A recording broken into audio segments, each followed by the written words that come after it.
حبيبي محمد رسولي.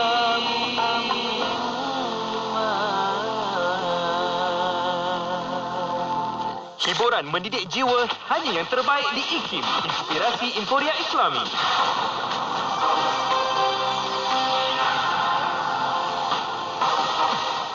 Assalamualaikum dan selamat pagi bersama Mazlina Ismail untuk Berita IKIM.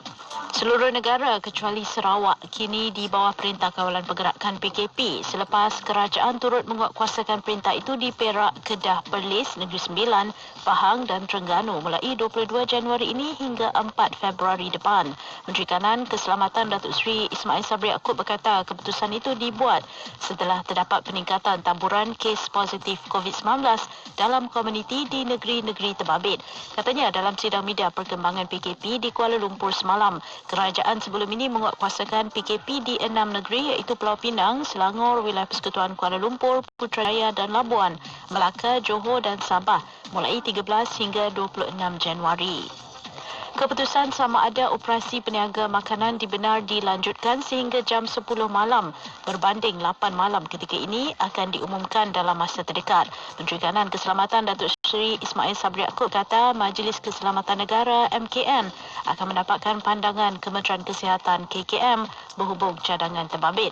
Katanya ia berikutan beberapa hari tular di media sosial dan melalui mesej WhatsApp yang beliau terima ramai merungut dan memohon supaya operasi kedai makan atau restoran dilanjutkan iaitu dari jam 6 pagi sehingga 10 malam. Katanya pada sidang media sama. Majikan yang menanggung kos saringan COVID-19 akan mendapat potongan cukai berganda bagi bayaran kos saringan pekerja yang dibuat sepanjang tahun ini. Menteri Keuangan Tengku Datuk Seri Zafrul Tengku Abdul Aziz berkata, individu juga boleh mendapat pengecualian cukai bagi kos saringan. Katanya pada taklimat media mengenai pakej bantuan pelindungan ekonomi dan rakyat Malaysia Permai di Putrajaya semalam. Tengku Datuk Seri Zafrul berkata Pertubuhan Keselamatan Sosial Perkeso akan menanggung kos saringan pekerja asing di zon merah. Sekian berita IKIM edisi jam 10 pagi. Assalamualaikum. Laporan berita tadi dari sumber bernama Mesyuarat Menteri-Menteri Digital ASEAN yang pertama, First ASEAN Digital Ministers Meeting ADGMIN1 akan berlangsung dari 21 hingga 22 Januari 2021 secara maya. Mesyuarat tersebut akan dipengerusikan oleh Yang Berhormat Datuk Saifuddin bin Abdullah, Menteri Komunikasi dan Multimedia Malaysia serta Naib Pengerusi Tuan Yang Terutama Tan Sin Maung, Menteri Pengangkutan dan Komunikasi Myanmar.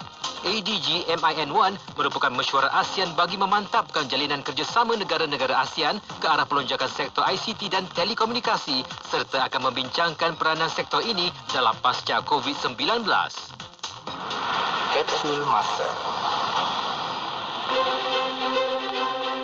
Pada tanggal 22 Mac dalam tahun 2011, khusus penyediaan dan penyeragaman fal siasatan diadakan di Hotel Seri Malaysia Genting Highlands Pahang selama 3 hari dengan dihadiri seramai 39 orang anggota penguasa. Khusus ini merupakan anjuran bahagian penguasaan Jabatan Agama Islam Selangor JAIS. Tujuan khusus ini diadakan untuk menyediakan garis panduan penyediaan kertas siasatan bagi satu-satu kes dari mula ianya diterima sehingga selesai. Selain itu, untuk mengurus hal ehwal pematuhan satu kertas siasatan untuk semakan dan pengesan pegawai atasan sebelum dihantar kepada pihak pendawaan. Pegawai penyiasat juga bertanggungjawab dalam mengklasifikasi, menyusun, menyimpan dan mengawal sumber rekod serta bahan bukti berhubungan dengan kes seluruh negeri Selangor. Pegawai penyiasat juga perlu melengkapkan fal siasatan dalam tempoh 60 hari selepas pegawai penyiasat menerima arahan tersebut. Khusus ini meningkatkan lagi kejaya pegawai penyiasat dalam menjalankan tugas mereka. Petikan fakta ini disediakan oleh Seksyen Dokumentasi dan Penerbitan Akib Negara Malaysia.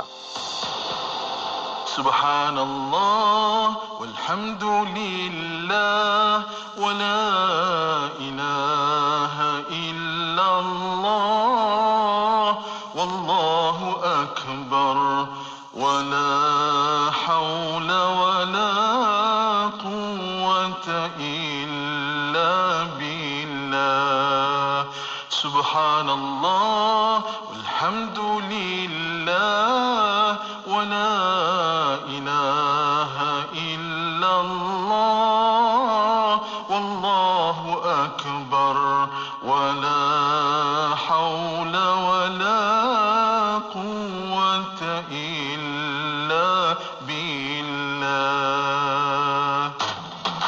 Selami ilmu untuk kehidupan kita seharian bersama Nur Hayati Paradi di Aspirasi 10.1. IKIM, Inspirasi Euforia Islami. Assalamualaikum warahmatullahi wabarakatuh. Dimulakan dengan lafaz suci Bismillahirrahmanirrahim. Selawat dan salam atas junjungan Nabi Muhammad sallallahu alaihi wasallam. Selamat pagi, salam aspirasi untuk semua sahabat pendengar IKIM, tak kira di mana anda berada. Alhamdulillah, hari ini kita kembali bersiaran menerusi Aspirasi 10.1 bertemankan saya Nur Hayati Paradi, dan insya-Allah kita akan bersama kurang lebih dalam 3 jam ini perkongsian kita menerusi aspirasi. Dan tadi 4 jam anda bersama dengan Cucuk Cicet. Siapa? Hazwan dan juga Sufian. Terima kasih kepada mereka berdua yang masih lagi berkeliaran dalam konti ni, mengambil jarak jugalah 1 meter. Tapi sebab apa? Sebab nak membantu saya. Terima kasih banyak kepada mereka berdua, masih lagi bersama, Alhamdulillah. Dan untuk anda rakan pendengar, jangan ketinggalan untuk bersama Yati lagi kejap lagi. Untuk slot pertama kita ada Rahmatan lil Alamin bersama dengan Ustaz Ramli Al-Jauhari. Kita nak belajar lagi tentang rasional sunnah baginda Rasulullah sallallahu alaihi wasallam. Tapi ni untuk hiburan pertama ni kita nak bersama dengan gabungan Afad, Huzaimi, Nafsihat dan juga Farid Zain dengan Muhammad, tentunya hanya di IKIM Inspirasi Euforia Islami.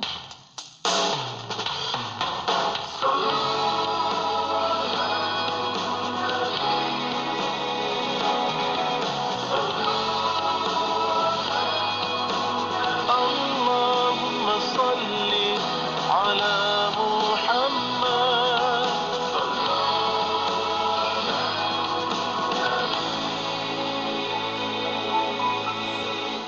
Bergema sudah suara yang memanggil-manggil, menyebut, menyeru namamu kekasih, mengharap cinta yang dicari akan diterima. Hanya di Kaulah harapan umat manusia. Syafaatmu ku harapkan untuk terus hidup bahagia. Tiada lagi kerisauan. Pernah kau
sayang, kita belum buat lagi akikah anak kita ni. Tapi mahal sangat. Sampai RM1,000 seekor. Nak buat majlis pun tak sesuai sekarang ni. Apa kata kita cuba akikahcenter.com? Akikah apa? akikahcenter.com. Online je.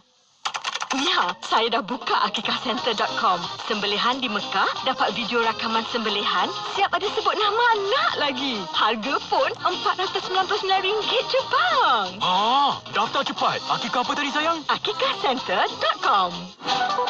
Kepada warga negara Malaysia yang berkelayakan, anda dijemput untuk mengisi kekosongan jawatan sebagai penolong pegawai teknologi maklumat grade FA29 di Institut Kefahaman Islam Malaysia. Memiliki sekurang-kurangnya sijil tinggi pelajaran Malaysia STPM atau Diploma Teknologi Maklumat daripada institusi pengajian tinggi tempatan atau kelayakan yang diiktiraf setaraf dengannya. Memiliki kemahiran dalam pengstriman audio dan video, mahir dalam pengaturcaraan bagi web dan aplikasi. Antara tugas anda ialah menguruskan platform digital yang merangkumi penyelarasan teknologi, pengendalian storan, podcast dan streaming, juga perlu mengelola aplikasi peranti pintar, media sosial dan IKIM niaga. Kemukakan permohonan anda kepada unit modal insan atau hubungi 0362046374. Tarikh tutup permohonan sebelum atau pada 22 Januari 2021. Radio IKIM memberi anda motivasi terbaik di waktu pagi bersama Pian dan Hazwan di Warna Pagi IKIM. Setiap Isnin hingga Jumaat 6 hingga 10 pagi. Orang yang pelik, orang yang hina pula adalah dia salah tetapi dia tidak meminta maaf. Kerana kesombongan, kerana keegoan dia dan sumpah. Diiringi dengan lagu-lagu nasyid terbaik di Malaysia. Save me from myself, Allah.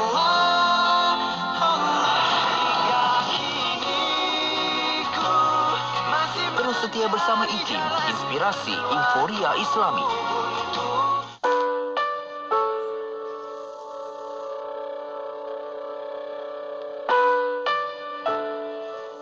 Yang pertama, dalam kita membangun rumah tangga yang penuh dengan cinta kasih, keluarga yang penuh dengan cinta, itu hal pertama yang kita harus lakukan adalah mencintai keluarga kita karena Allah. Imam Al-Haddad dalam kitab An-Nasaih Ad-Diniyah mengatakan bahwa orang yang niatnya bagus, pasti perbuatannya akan bagus. Dan orang yang niatnya tidak bagus, pasti perbuatannya tidak bagus, walaupun tampaknya bagus, walaupun kelihatannya elok, kelihatannya bagus. Kalau udah niatnya udah jelek, udah pasti nantinya perbuatan tersebut juga akan buruk pada akhirnya. Maka yang harus diperbaiki ketika kita hendak membangun sebuah keluarga yang penuh dengan cinta, membangun sebuah keluarga yang dipandang oleh Allah SWT dengan kasih sayangnya, dasari cintamu tersebut karena Allah.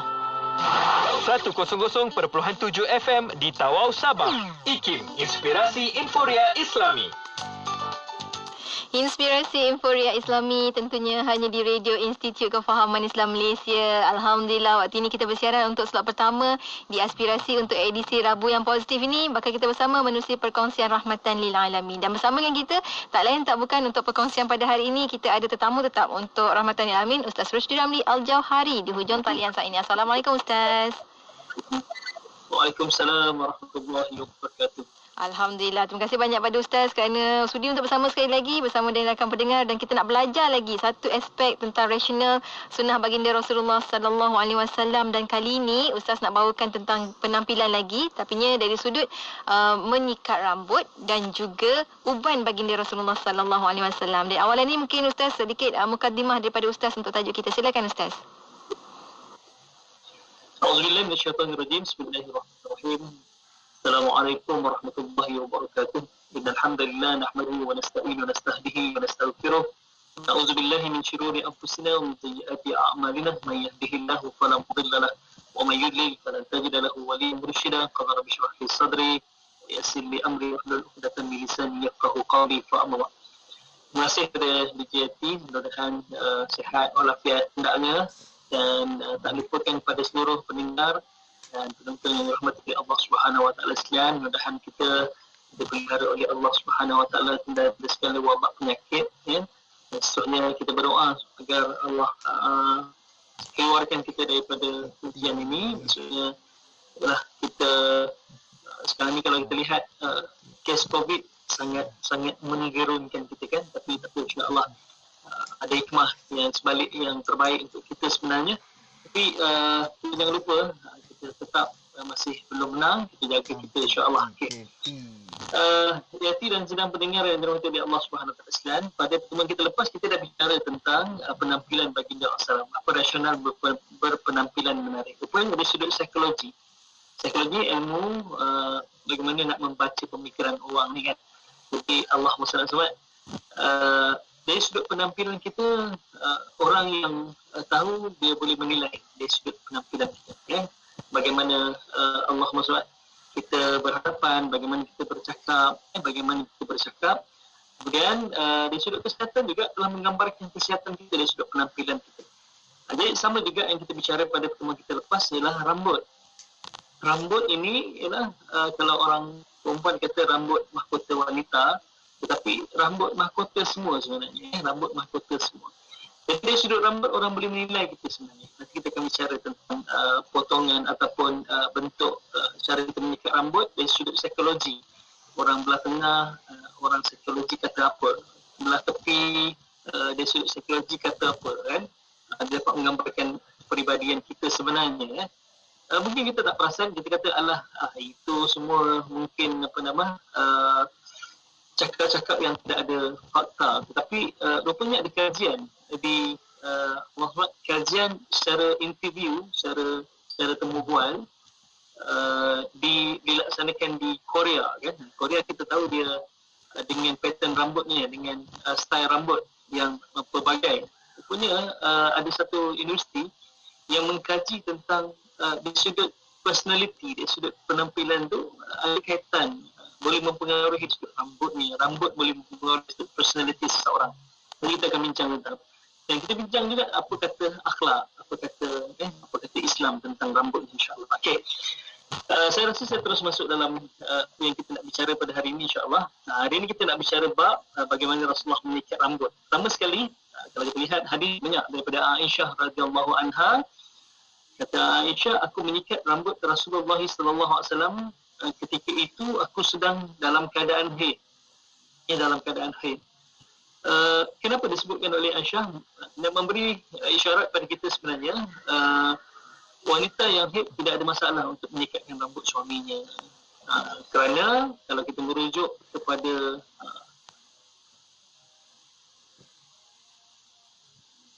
keadaan orang pada zaman jahiliah, orang jahiliah ketika mana isterinya haid, bukan sahaja Allahumma salli ala Muhammad, bukan sahaja tidak boleh menyikatkan rambutnya, malah akan dipinggirkan, akan diketepikan, langsung tidak boleh duduk bersama, tak boleh tidur bersama kan, tak boleh tidur bersama. Ini tanggapan orang-orang jahiliah terhadap bila perempuan haid. Pada mereka perempuan ini kotor, jadi tak boleh didekati ataupun kena pinggirkan. Saya tertarik saya terbaca satu artikel di negara Afrika, di sebelah Afrika lah, ada masih kuat lagi.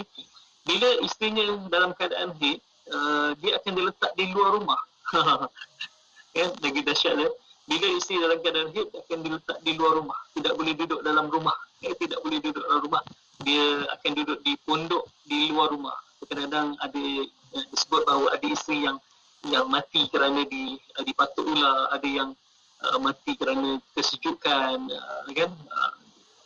Dipinggirkan. Sebab itu disebut oleh Aisyah radhiyallahu anha, maksudnya memberi isyarat pada kita bahawa kalau isteri dalam keadaan haid tidak ada masalah untuk menyikatkan rambut suaminya. Okey. Saya suatu ada seorang anak murid yang bertanya pada saya dulu. Lama dah soalan dia kata, Ustaz, dia kata nenek saya beritahu, dia kata kalau kita orang perempuan dalam keadaan haid ataupun period, tidak dibenarkan masak untuk suami, tidak dibenarkan masak untuk suami. Kadang-kadang kita fikir, Allah, iya ke? Masih ada lagi yang berpendapat macam tu, maksudnya bila isteri dalam keadaan haid tak benarkan masak untuk suami. Dan ada satu, Allah alam, kalau orang perempuan buat tapai kan orang tua ni, Allah alam, petua ke pantang larang ke, Allah alam.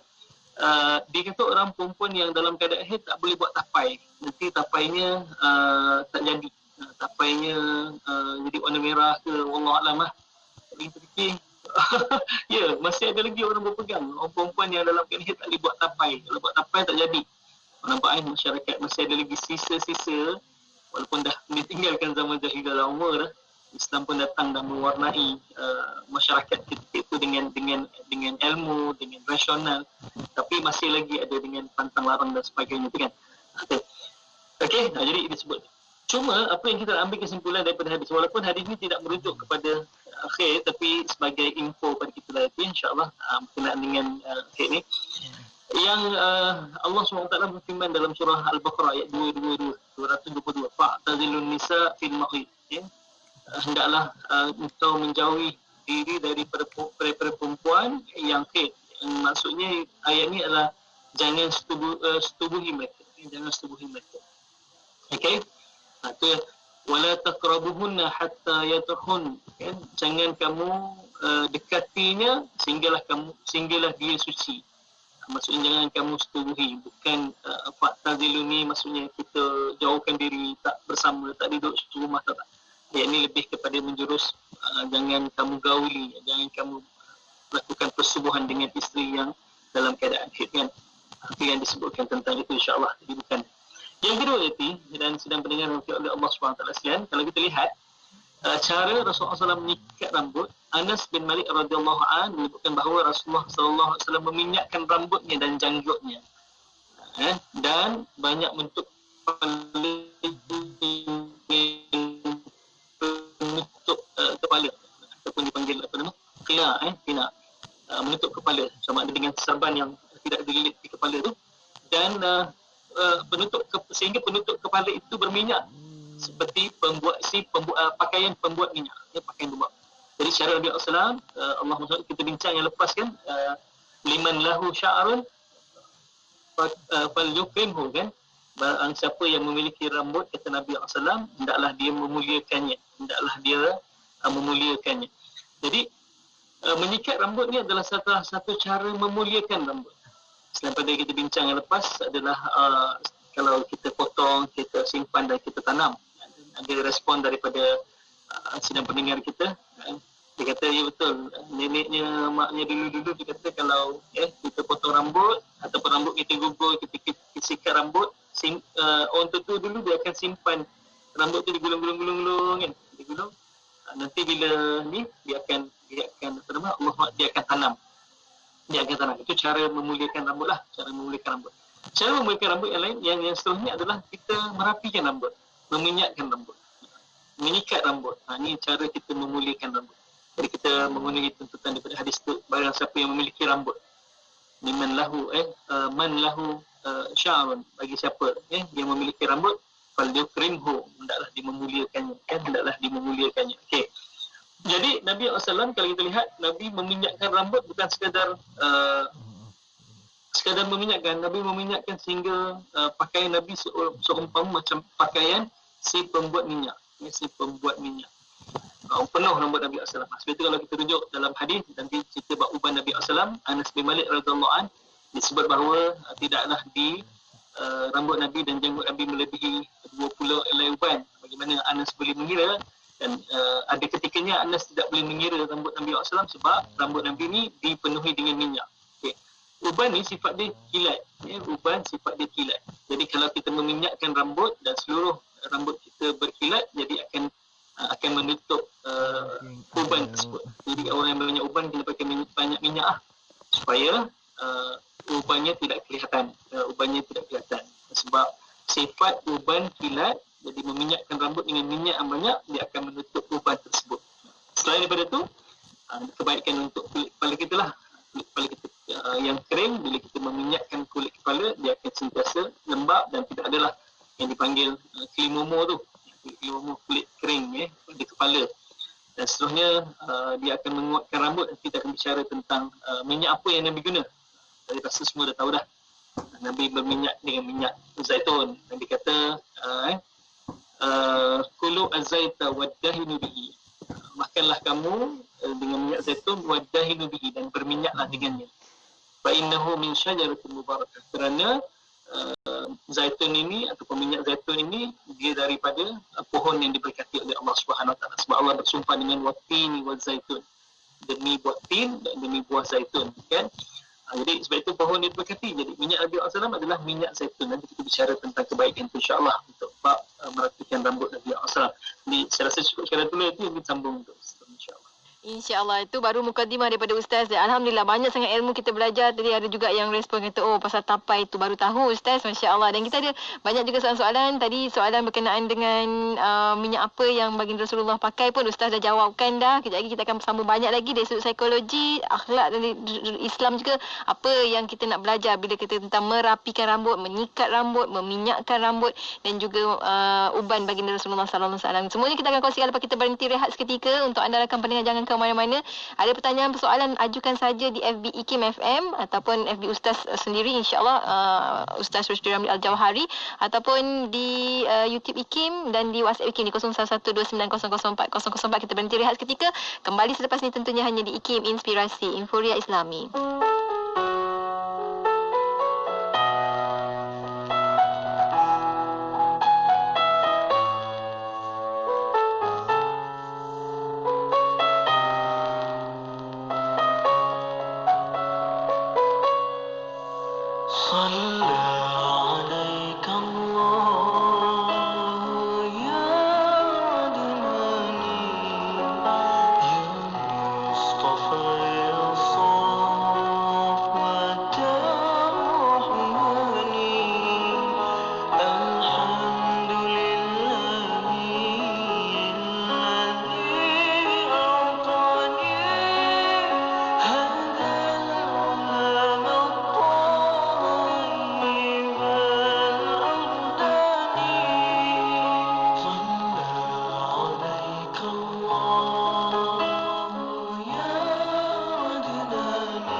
Inspirasi Inforia Islami tentunya hanya di Radio Institut Kefahaman Islam Malaysia. Alhamdulillah kita kembali bersiaran waktu ini menerusi Rahmatan lil Alamin bersama dengan Ustaz Rusdi Ramli Al-Jawhari untuk perkongsian berkenaan dengan rasional di sebalik menyikat rambut dan uban baginda Rasulullah sallallahu alaihi wasallam.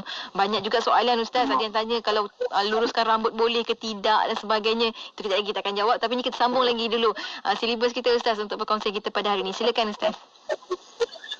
Okey, alhamdulillah minasyaitanir rajim. Bismillahirrahmanirrahim. Allahumma salli ala sayyidina Muhammad. Jom kita bincang bagaimana cara Nabi SAW menyikat rambut. Okey.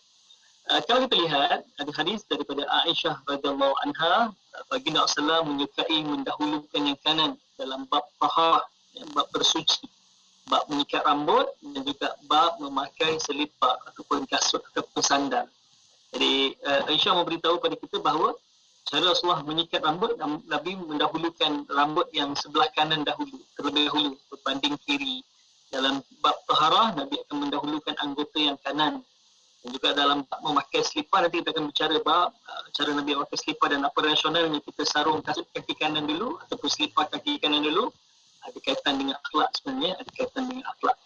Okey, jadi dalam bab pakai selipar, Nabi SAW akan menyarung kaki kanan terlebih dahulu dan bila menanggalkan kaki kanan, kaki terakhir dilepaskan daripada kasut.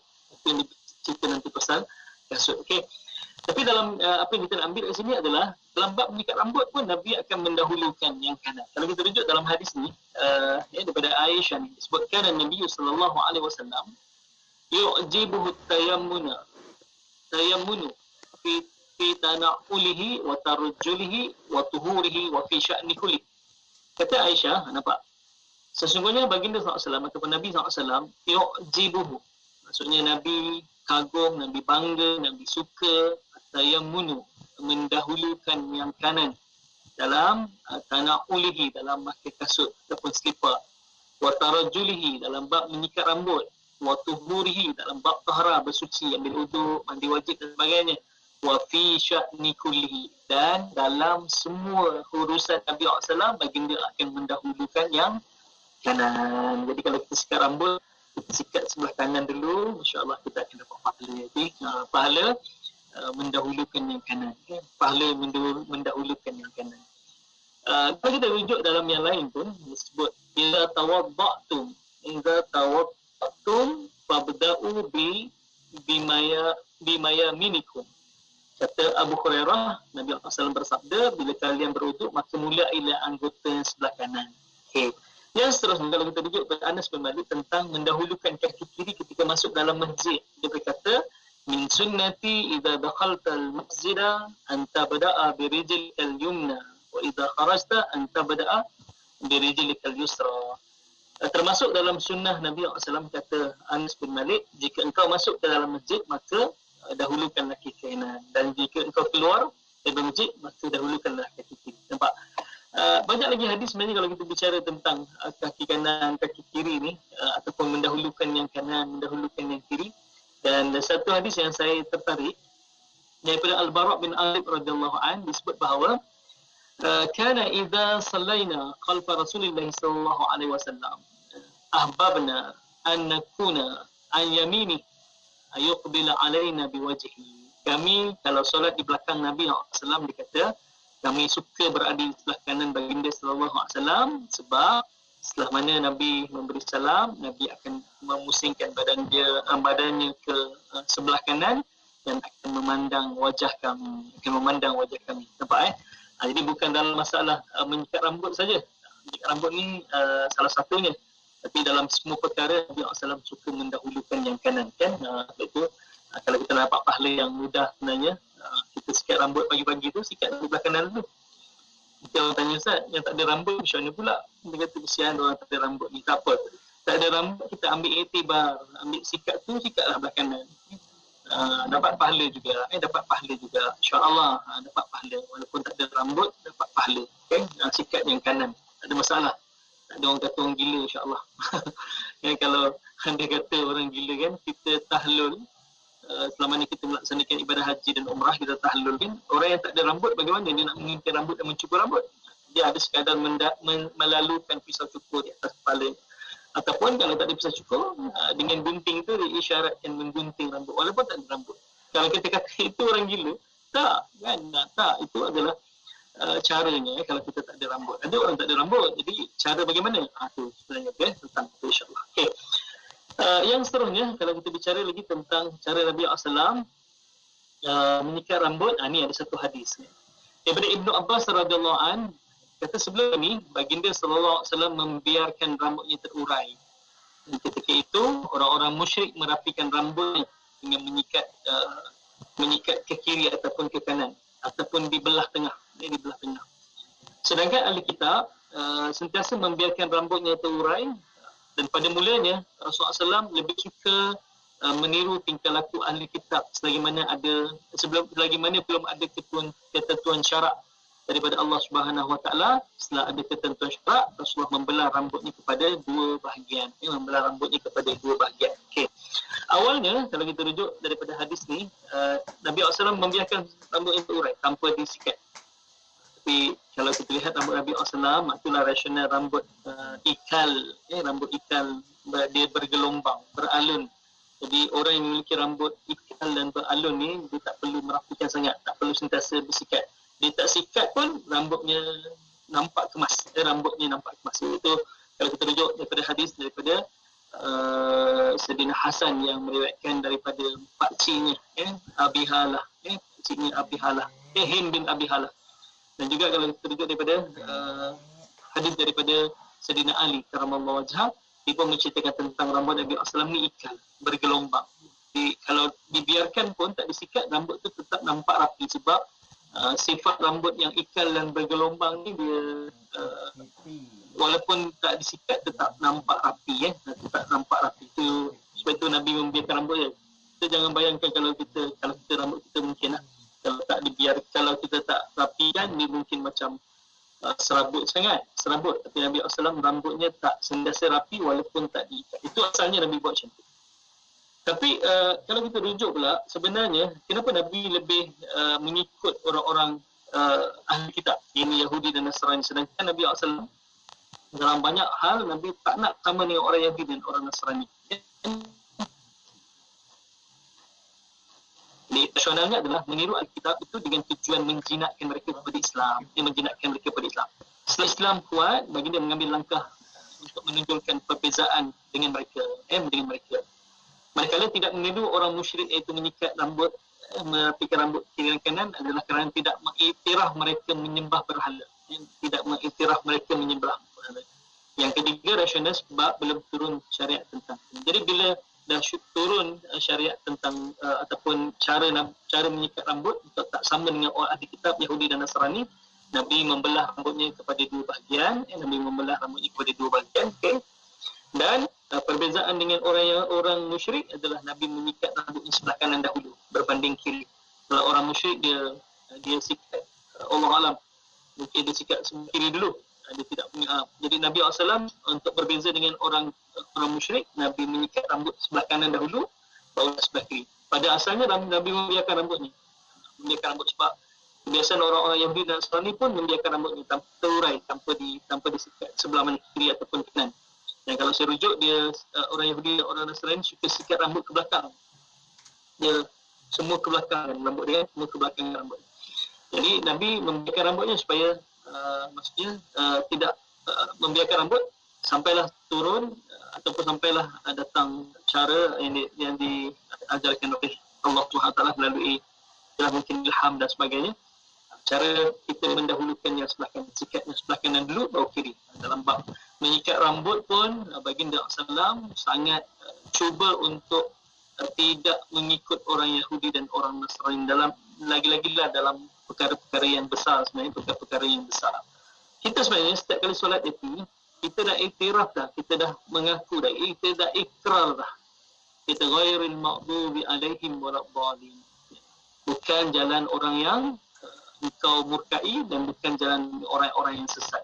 Orang yang murkai ke situ adalah orang Yahudi. Orang yang sesat adalah orang-orang Nasrani. Orang-orang Nasrani seperti mereka menyatakan yang maksudnya Tuhan ada tiga dan sebagainya kan. Jadi sesat. Kita dah ikrar dah. Ihdina siratal mustaqim. Tunjukkan kami jalan yang lurus. Bukan jalan orang-orang yang pemurkai itu Yahudi, bukan jalan orang Nasrani yang sesat tu. Jadi cuma masalahnya kita ikrar dalam solat, kan. Tapi di luar solat kita kembali dah mengikut cara orang Yahudi, dari sudut gaya rambutnya. Kita kadang tengok orang Yahudi dengan rambut masya-Allah, cara sikapnya. Kita ikut cara orang Nasrani, kita ikut trend orang-orang yang ni kan. Sedangkan Nabi SAW beri isyarat pada kita melalui hadis ni adalah jangan ikut cara orang Yahudi bersikap, jangan ikut cara orang Nasrani bersikap. Sebab rambut tu mahkota kita. Rambut adalah yang image kita sebenarnya. Rambut adalah image kita. Ya? Kalau orang Islam dengan rambut color-color, dengan rambut ini ada biru, ada kuning, ada ni kan. Ni orang orang akan ini Islam itu bukan ni. Islam itu bukan ni gitu kan. Jadi dia memberikan isyarat pada kita sebab itu mahkota kita. Kalau kita bawa mahkota yang sama dengan mahkota orang Yahudi dan Nasrani, bagaimana perbezaan kita dengan Islam? Bagaimana perbezaan kita dengan mereka? Sebab itu dalam hal ini Nabi SAW dia sudah merapikan rambut ataupun menyikat rambut. Nabi memberi syarat pada kita jangan sama orang Yahudi. Kalau orang Yahudi zaman Nabi SAW dia membiarkan rambut dia. Orang Yahudi dan orang Nasrani zaman sekarang ni bagaimana rambut dia? Jangan ikut rambut dia. Kita ada cara kita sendiri. Orang Islam sentiasa bersih, orang Islam sentiasa rapi, kemas. Itu akan menggambarkan personalitinya insya-Allah. Okey. Tadi sebelum kita sambung tadi ada tinggalkan soalan pada kita daripada pendengar. Apa hukum kita meluruskan rambut yang dah mungkin bergelombang? Kita luruskan rambut.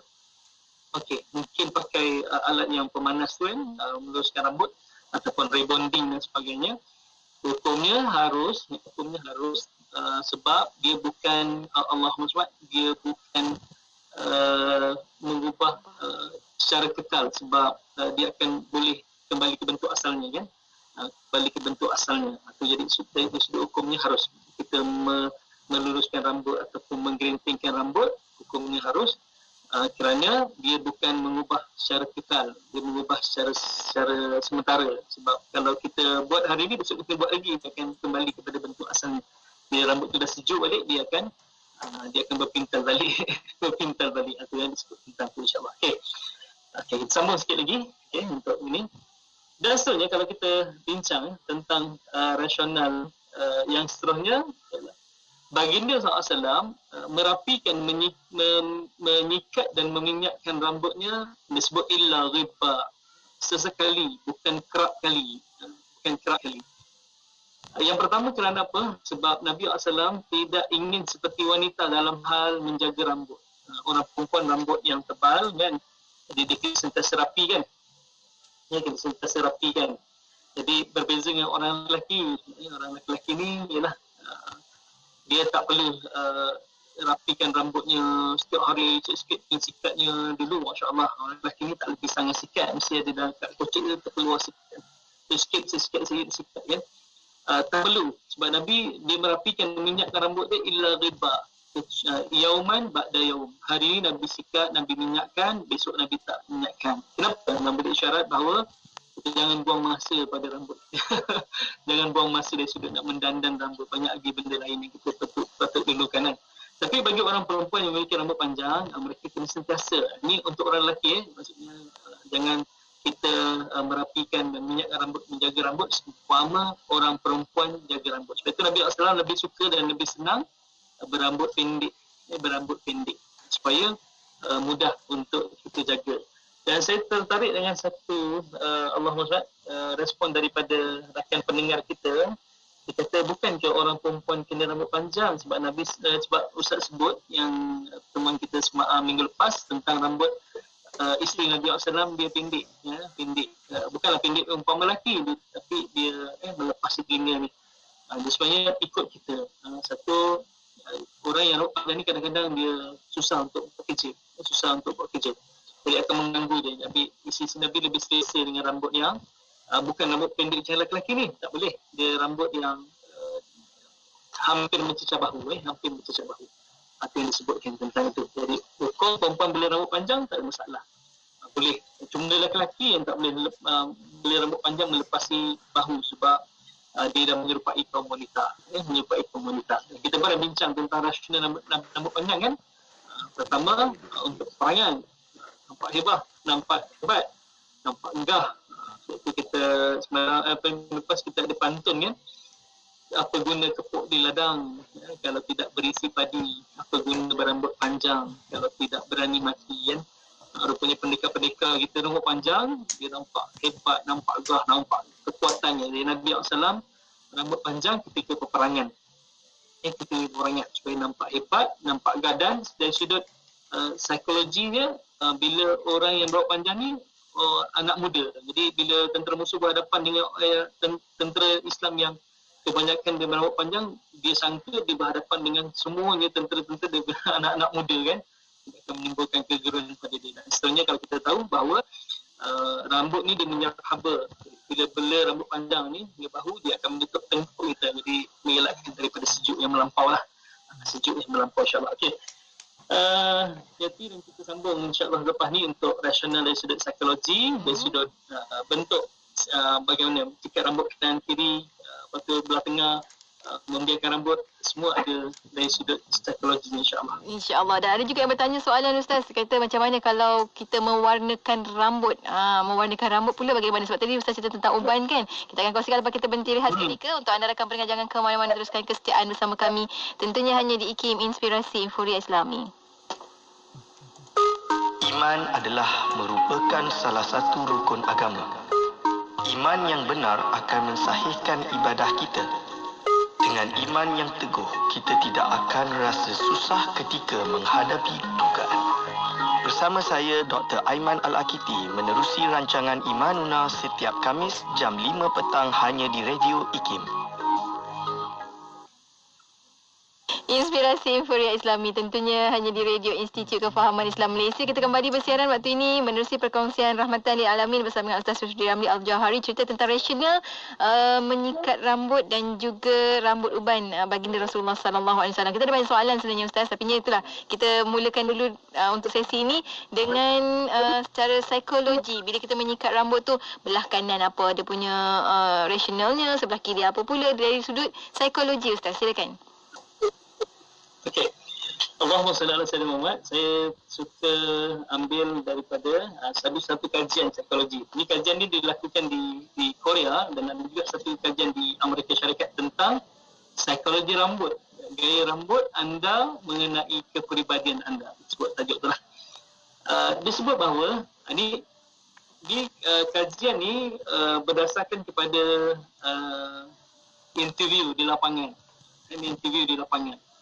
Okey, dan juga kajian ni berdasarkan kepada pengamatan tanpa disokong walaupun dengan dalil Al-Quran pun ataupun hadis kan. Jadi kalau kita nak ambil ni sekadar untuk pengetahuan kita, tak ada masalah, insya-Allah. Jadi kalau tak nak ambil pun tak apa. Ini bagaimana rambut menggambarkan kepribadian kita. Jadi penting juga sebenarnya, penting juga. Tapi mungkin ada yang tak bertepatan, wallahu alam. Cuma saya sekadar membacakan kajian yang saya dapati daripada kajian daripada pakar tentang gaya rambut ni, ya, gaya rambut. Disebut bahawa orang yang belah tepi, sikat rambut belah tepi dibagi, okay? Disebut bahawa anda penyayang, anda seorang pendengar yang perhati, anda mempunyai hati yang besar yang tahu bagaimana meraihkan orang lain. Dan anda juga tahu bagaimana bersedih dengan orang yang dalam kesakitan. Maksudnya boleh merasai kesakitan orang lain lah. Itu kalau rambut belah tepi ni dari sudut psikologi. Ya, lepas ni boleh lah. Kadang-kadang kalau tengok betul je dia ni kalau belah tepi, maksudnya dengan kita ni ada caring dan sebagainya. Itu kita boleh ambil juga tentang itu, insya-Allah. Yang kedua, gelombang dan ikal. Anda mewujudkan keyakinan. Anda benar yakin dan pencinta kebebasan dengan tenaga yang tinggi. Anda selesa di sekitar orang. Anda menyukai bermesra dengan keluarga anda, rakan-rakan yang hebat dan juga orang asing yang tidak dikenali. Kalau kita lihat Nabi SAW rambutnya ikal, ada kaitan dengan sebab sifat Nabi SAW. Nabi akan bermesra walaupun orang tu baru pertama kali ditemui. Nabi akan melayannya, kemudian Nabi suka bermesra dengan para sahabat, tak ada sahabat yang kecil hati dengan Nabi SAW. Dan Nabi SAW memiliki satu keyakinan yang tinggi, satu keyakinan tinggi, level confidence yang sangat tinggi. Jadi orang yang rambut gelombang ataupun ikal ini memiliki level confidence yang tinggi sebenarnya. Yang seterusnya, pendek. Pendek ni anda kurang penyelenggaraan. Memiliki rambut pendek menjimatkan masa anda daripada pengiringan dan penggayaan selama berjam-jam. Nampak saya sebut tadi kan? Okay. Kajian yang menunjukkan bahawa sebahagian besar pelajar yang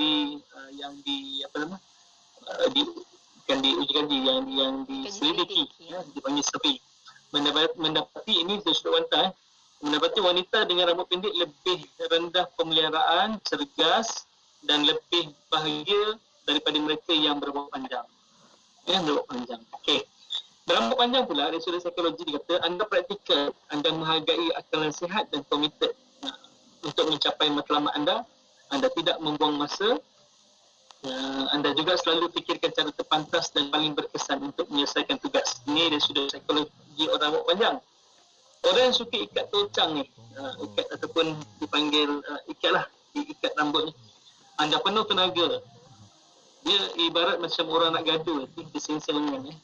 Kan nampak memang dia macam kuat, tapi bila orang tu nampak badannya besar, dia terus turunkan balik. Lengan baju yang disingsing, lengan baju yang disingsing kan. Ini orang nampak dia sikat kan. Jadi orang yang ikat rambut ni, dia menggambarkan orang yang sangat berani dan penuh dengan tenaga sebenarnya kan. Okey, Allah Tuhan. Yang seterusnya, orang yang belah tengah. Kamu termasuk dalam orang-orang yang mencintai keseimbangan dan keselarasan dalam hidup. Kamu mudah dipercayai, suka berkata jujur dan sangat sopan. Ini kata psikologi tentang rambut dan bagaimana rambut boleh menggambarkan kepribadian seseorang. Itulah. Jadi ini sekadar kajian untuk kita lah. Kadang-kadang kita fikir macam rambut bergelombang, menunjukkan keyakinan, kemudian anda selesa di sekitar orang, kemudian anda menyukai bermesra dengan keluarga anda, rakan hebat dan juga orang yang asing tidak dikenali. Kalau kita lihat rambut Nabi SAW, kenapa ciri-ciri dia sebut ni ada kaitan, ada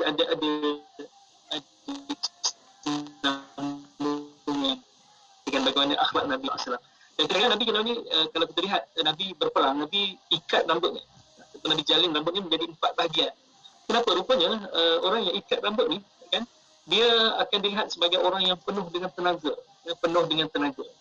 Jadi penampilan yang digilap ini menjadikan anda kelihatan lebih muda dan memancarkan aura yang berorientasikan matlamat. Kan? Sebab itu ikat tocang.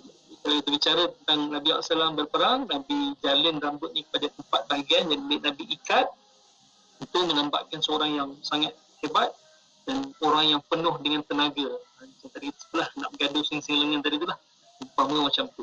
Jadi ini dari sudut psikologi. Okey. Itu yang kita nak bicara tentang dari sudut psikologi tentang bagaimana cara mengikat rambut.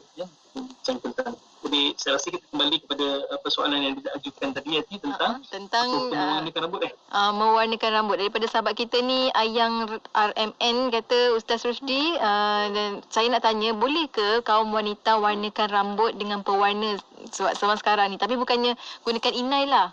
Maknanya guna pewarna, bukannya guna inai. Satu soalan Ustaz. Lepas tu yang kedua Ustaz, saya gabungkan lah ya, soalan daripada sahabat kita di WhatsApp IKIM ni. Dia kata bagaimana kalau kita tanam rambut Ustaz? Sebab ialah kadang-kadang ada lapang sana, ada lapang sini, nak tanam kan, nak bagi subur rambut. Boleh ke Ustaz? Silakan. Okey. Allah SWT, saya jawab yang kedua dulu. Disebut Allah SWT melaknat orang yang Allah SWT menyambung rambut. Menyambung rambut ni maksudnya yang rambut palsu lah kan, menyambung rambut. Okey.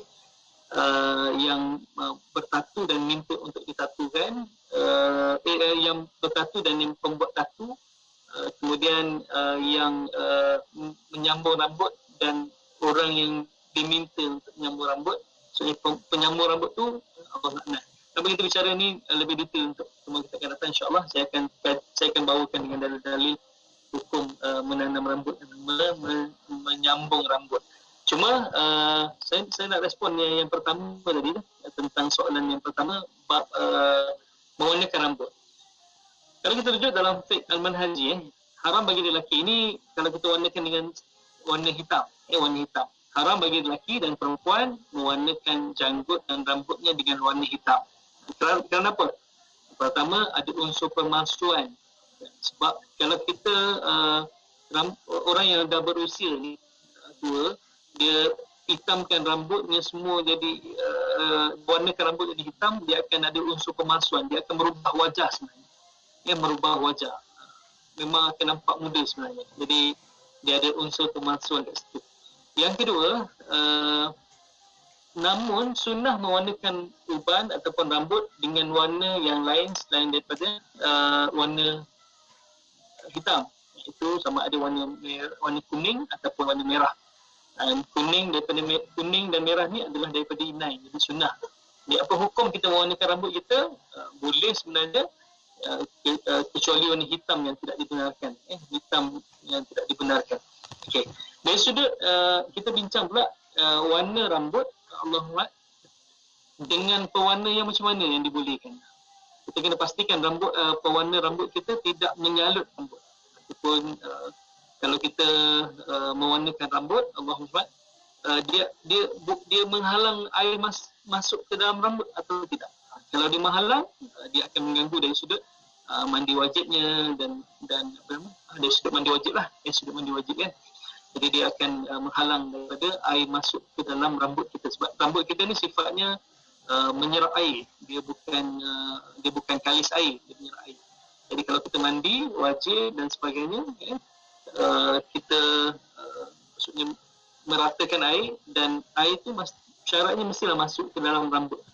Kalau ada pewarna rambut yang menyebabkan rambut kita ni dia istilah bahasa Inggeris dipanggil coating, dia salut rambut ni sehingga air tidak dapat menyerap dalam rambut, hukum mandi wajibnya tak sah. Bila hukum mandi wajib tak sah, dia solat dalam keadaan selagi dalam keadaan berjunub lah, masih dalam keadaan dia tidak suci daripada hadas besar sebenarnya. Itu disebutkan tentang tu.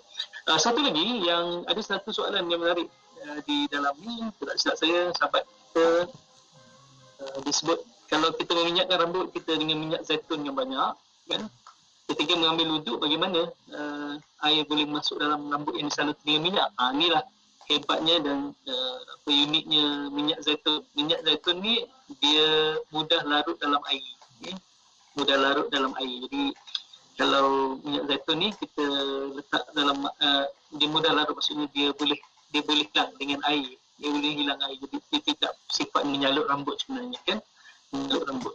Kalau kita bincang tu Mayati, kalau kita ambil wuduk, bukan kita bukan basuh rambut kan. Disebut kepala, wamsa'u biru'usikum, kepala. Jadi bahagian kepala yang tempat tumbuhan rambut ni, yang ni lah kan. Ini bahagian kepala kita. Okey, bahagian kepala. Jadi sapu pada sebahagian daripada ni dah sah wuduknya. Kalau imam mazhab Hanafi dia kena semua rambut kan. Semua rambut. Tapi Imam Syafi'i menyapu raksun ni, kepala ni semualah rambut dengan kepala, jadi tak ada masalah dari sudut. Dan itulah kelebihan minyak zaitun sebenarnya. Minyak zaitun ni dia boleh larut dalam air sebenarnya. Dia boleh larut dalam air. Itu sifatnya. Dia bukan menyalut rambut dengan minyak yang disebutkan tentang itu, insyaAllah. Seterusnya Ustaz, soalan daripada rakan kita ni Ustaz. Kita macam mana dengan rambut yang dipotong? Boleh ke dibuang je Ustaz? Sebab nak memulihkan rambut tadi tu. Okey. Tak ada masalah. Rambut ni kalau kita nak buang terus pun tak ada masalah.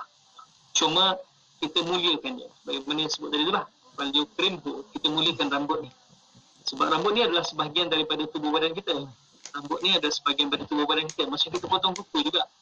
Boleh je potong kuku, buang dalam tong sampah. Tapi lebih baiknya kuku tu kita tanam dia. Sebab dia asalnya daripada tubuh badan kita. Tubuh badan kita. Jadi cara kita nak memuliakan dia lebih baik kita tanam. Kalau buang taklah menjadi kesalahan, cuma kita memuliakan. Itulah disebut tentang. Baik, alhamdulillah. Banyak ilmu hari ini kita belajar, walaupun hanya berkenaan dengan menyikat rambut dan juga rambut uban itu, tapi ni masya-Allah banyak sangat perkongsian kita. Ustaz dah kongsikan ilmu-ilmunya dan kita dah sampai hujung Ustaz. Sedikit kesimpulan yang boleh kita berikan untuk rakan-rakan pendengar kita. Silakan Ustaz. Okey, minta maaf hari ini kita sempat sentuh tentang uban. InsyaAllah kita akan bincang untuk minggu hadapan tentang uban dan bagaimana baginda Rasulullah menginaikan ubannya. Maksudnya mewarnakan ubannya. Okey. Jadi kesimpulan apa yang kita bincang pada pertemuan kita hari ini dan sedang